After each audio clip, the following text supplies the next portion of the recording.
السلام علیکم ناظرین، استقبال ہے آپ کا ہمارے چینل تقسیم رحمت پر۔ جی ہاں ناظرین، آپ کو بتلا دیں کہ تبلیغی جماعت پر سعودی عربیہ کا پابندی لگانے کے سلسلے میں الجامعۃ الاسلامیہ دارالعلوم دیوبند کا پریس نوٹ۔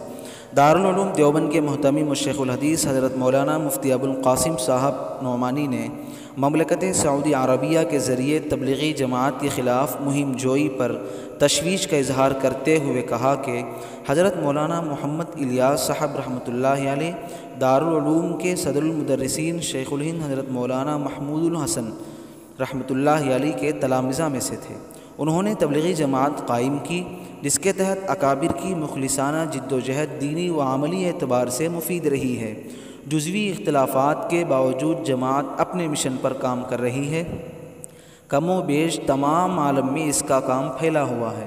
اس سے وابستہ افراد اور جماعت کے مجموعی مزاج پر شرک و بدعت اور دہشت گردی کا الزام قطعی بے معنی اور بے بنیاد ہے۔